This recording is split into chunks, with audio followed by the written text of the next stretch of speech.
Hi there. We did another really powerful parent support session the other day, and I say they're powerful, and that's because you're really hearing it from the horse's mouth. You're hearing it directly from the families about what's going on in their world when somebody is suffering from an eating disorder. And often that can be a little bit distressing, it can be upsetting, and it can be a terrible reminder of just how awful this illness is.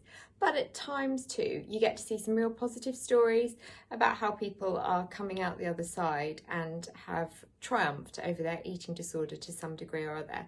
And it was really nice yesterday to hear about somebody's journey back from being in residential care for an eating disorder during lockdown, and that actually for her, rather than the lockdown period being something that was desperately negative in her journey, it's actually been a motivator because she no longer wanted to be stuck in a hospitalised environment. She was desperate to get home.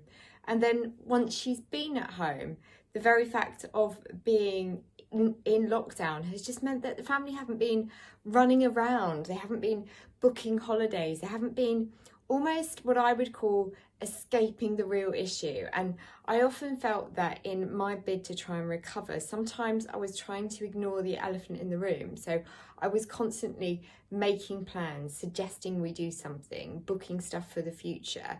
And all that does is, although it gives you something to look forward to, sometimes it takes you away from looking at the core of the eating disorder and where you are with your recovery. Sometimes I would think I was doing better in my recovery than I was, and we might book a weekend away or a holiday, and all that did was just resurface gremlins around the illness.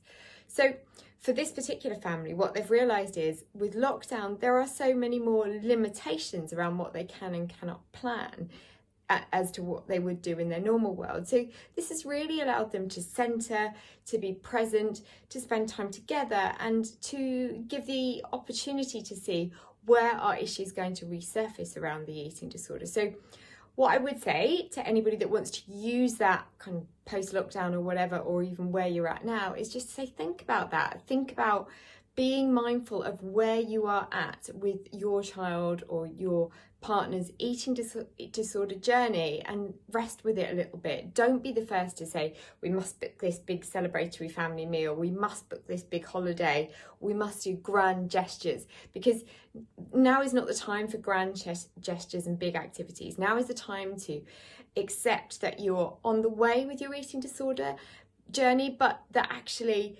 it's not a linear process and that there may be bumps on the road. So the more routine and normalised you can keep it, but with a light humour and lots of communication, so much the better. Save the grand gestures for later. There's plenty of time for holidays. So I hope that helps, and just a reminder that there's always some positive stories to come out of the issues around eating disorders too. We just have to exercise the willpower and keep talking to one another and support each other. Take care.